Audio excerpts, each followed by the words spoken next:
안녕하세요. 제가 어제 오메가3가 당뇨병성 망막증의 예방에 효과가 있다는 그 의사학회지 자마에 실린 논문에 대해서 소개를 해드렸는데요. 그리고 신장의 단백뇨에도 도움이 되고 심혈관계 문제에 도움이 된다는 긍정적인 말씀을 드렸습니다. 그랬더니 애청자분께서 그 전립선암에 대해서는 어떻게 생각을 하냐고 말씀을 하셔서 그 전립선암에 대한 이슈에 대해서 오늘 말씀드리겠습니다.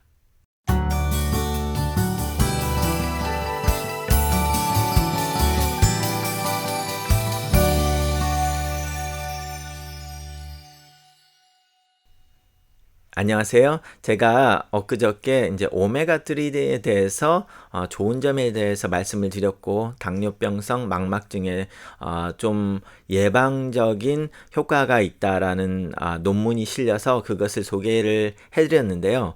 그러다 보니까 애청자분 중에 한 분께서 제 환자분이신데 전립선암 때문에 오메가3를 먹지 않고 있는데 거기에 대해서 어떻게 생각을 하냐라고 말씀을 주셔서 거기에 대해서 좀 더 여러분들께도 설명을 드려야 될 것 같아서 오늘 이 방송을 합니다. 자, 여러분, 많은 임상 실험들이 어떤 면에서는 좋고 어떤 면에서는 나쁘다 이렇게 많이 나오죠. 그리고 이제 어떤 임상 실험을 했으면 이 임상 실험에선 이게 나왔는데 추가로 뭐가 발표가 됐다 이런 말을 하다 보니까 뭐 좋다 나쁘다는 말이 왈가왈가하게 나올 수가 있습니다. 그러다 보니까 우리가 그것을 의사들이 그 임상 실험을 보고 그 결과와 어떻게 나왔는지를 보고 거기에 따라서 환자들에게 맞는 처방을 하는 거기 때문에 제가 여기에서 방송을 하는 것은 다중을 위해서 그리고 다중의 교육을 위해서 하는 거고 실제로 자신에게 맞는 것은 자신의 의사와 좀 더 상의를 하셔야 된다는 것을 먼저 말씀드리고 싶고요. 그리고 이제 이 전립선암에 대해서 이제 신문에서도 많이 방송을 했었고 몇 년이 벌써 됐죠. 그래서 이제 얘기가 됐었는데 아직도 오메가3를 의사들이 많이 처방을 합니다. 그 이유가 있죠. 물론 그 트라이얼이 나온 거를 모르는 게 아니라 나왔는데 거기에 대한 신빙성이라든지 아니면 환자의 어떤 베네핏이 그 문제점보다 더 많을 것 같다는 생각이 들어서 주는 경우가 많이 있습니다. 자, 이 오메가3가 전립선암의 발병률을 높인다고 하는 말이 나온 곳이 셀렉트 트라이얼의 임상 실험에서 나온 것입니다. 그러면 셀렉트 트라이얼이라는 게 뭐냐? 결과적으로 오메가3에 대한 임상 실험이 아니었습니다. 그게 뭐냐면 셀렉트가 셀레니엄 그리고 비타민 E에 대해 복용을 하고 그것이 전립선암에 도움이 되는지 아닌지를 밝히는 임상 실험이었습니다. 이런 보조품에 대한 임상 실험에서 가장 큰 임상 실험이라고 해도 과언이 알 정도로 그 굉장히 큰 임상 실험이었고요. 이 임상 실험은 2001년에 시작을 해서 총 35,533명의 남자를 모아서 그 실행한 임상 실험입니다. 그래서 이 임상 실험이 굉장히 크게 했죠. 그리고 그래서 이 임상 실험을 최소한 12년 동안 약을 이렇게 주고 그 다음에 쭉 지켜보자 하는 임상 실험이었는데 근데 그것이 2008년에 임상 실험이 중단이 됐습니다. 그 중단된 이유가 우리가 모든 임상 실험에서 중간중간 가면서 그 임상 실험들 때문에 환자들이 피해를 입거나 안전성에 문제가 되거나 아니면 전혀 아무런 효과가 없다는 것이 미리 나오게 된다면 그것은 그거 위원회에서 그 환자들을 보호하는 입장 차원에서 중지를 하라고 추천을 하게 됩니다. 그래서 이제 그런 식으로 해서 이게 2008년에 그동안 모아놓은 35,000명의 그 자료를 가지고 중간 이기자 그 검사를 해보니까 전립선암의 향상을 하나도 못 준다. 자, 여기서 셀레니엄과 그리고 비타민 E입니다. 그것들이 도움이 안 준다고 결정이 돼서 임상 실험을 중간에 중단하기로 결정이 된 것입니다. 그렇지만 중단이 돼서 셀레니엄과 비타민 E를 더 먹지는 않았지만 그 환자들이 있기 때문에 몇 년 후에 2011년까지 모니터링을 하다 2011년에 다시 이 임상 실험에 그냥 보고가 됐습니다. 그 전 2008년에 비타민 E와 셀레니엄을 주는 거는 스탑이 됐고요.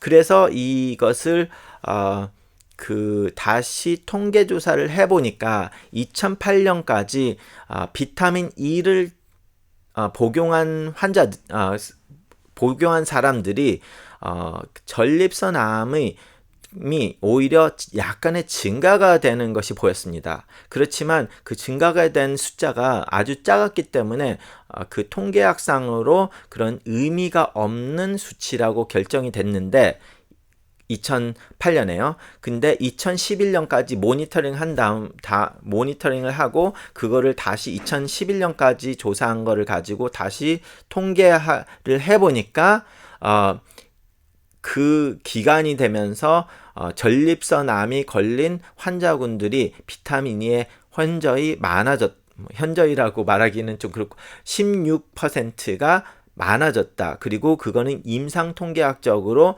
의미 있는 숫자가 나왔기 때문에 거기에 대해서 비타민 E가 오히려 전립선암의 17% 증가율을 보였다고 보고가 됐습니다.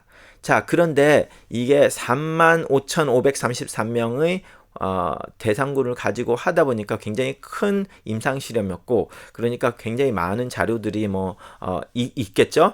그러다 보니까 이 사람들이 임상 실험을 하면서 여러 가지 피검사를 했는데 다시 여러 가지 피검사를 한 걸 가지고 다시 이제 조사를 했더니 오메가3가 혈액 검사에서 오메가3의 레벨이 높았던 사람들이 그 전립선암에 걸리는 빈도가 높아졌다. 이렇게 발표를 해서 여기에 대해서 오메가3가 전립선암을 유발하는데 발병률을 높인다. 이렇게 말이 된 거거든요.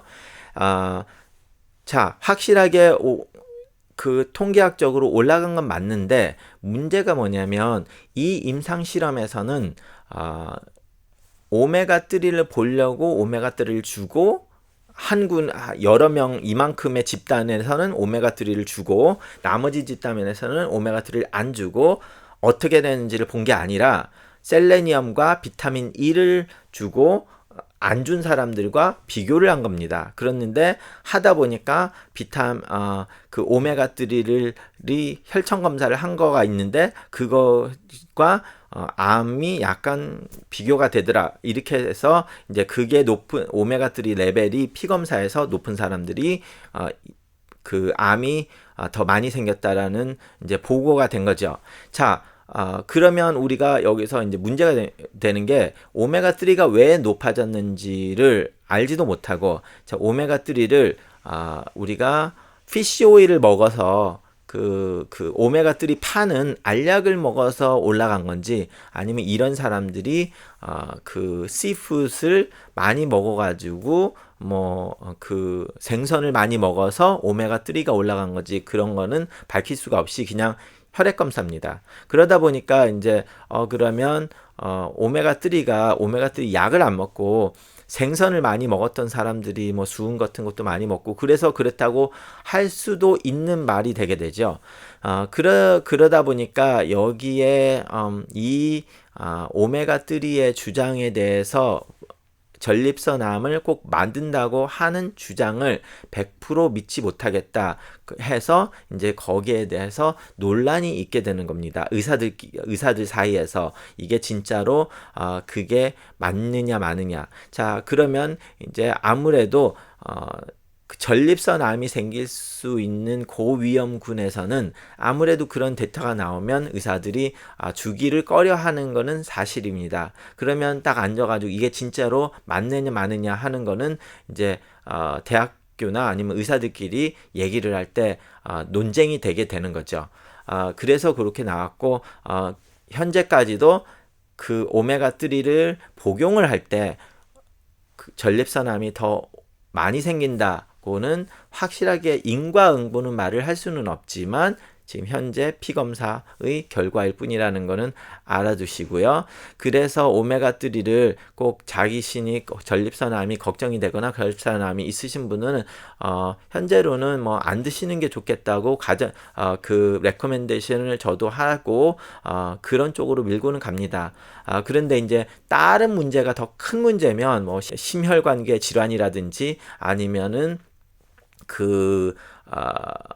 중성지방이 너무 높다든지 아니면 단백뇨가 나온다. 그러면은 그것 때문에 뭐 투석을 할 거다. 뭐 이러면 뭐 투석을 하는 게 뭐 오메가3를 먹는다고 해서 예방이 되는 건 아니지만 약간의 도움을 주어서 이 분들한테는 조금 더 도움이 되는 것 같다 생각을 하면 그거를 추천을 하게 됩니다. 그러니까 이게 어떤 이런 보조품들은 여러 가지 그 효과가 있고 하기 때문에 우리가 어떤 경우에 이분한테는 드시라고 추천을 하고 어떤 분들한테는 드시지 말라고 말을 하기도 하고요. 그 말 자체도 의사를 100명을 두고 말을 하면 어떤 사람은 그게 옳다 나쁘다는 항상 논쟁거리가 되기는 하죠. 그렇지만 결과적으로 우리들이 의료는 100%라는 건 없습니다. 그리고 제가 말한 이것이 또 뭐 다른 사람은 관점이 다를 수가 있죠. 그래서 우리가 항상 할 때 통계를 보고 우리가 요 정도는 조금 효과가 더 많고 부작용보다 아니면 나쁜 점보다 효과가 더 많을 거라고 그냥 생각을 하니까 드리는 거니까 거기에 대해서 이제 자신이 어떤 질병에 대해서 정말 여기에 대해서 나는 이거는 피하고 이거는 별로 상관이 없는 상황이다. 그러면은 아무래도 그거를 안 드시는 게 더 낫겠죠. 그렇기 때문에 제가 이런 하는 방송들이 항상 그 각각 개인이 어떤 거를 하실 때에는 항상 자기 의사와 상의를 하셔야 정확한 진단 그리고 정확한 치료가 되고 모니터링을 충분히 잘 해서 좋은 건강한 뇌를 만드실 수 있을 거라고 생각을 합니다. 그래서 꼭 자신의 의사와 상의하시기 바랍니다. 감사합니다.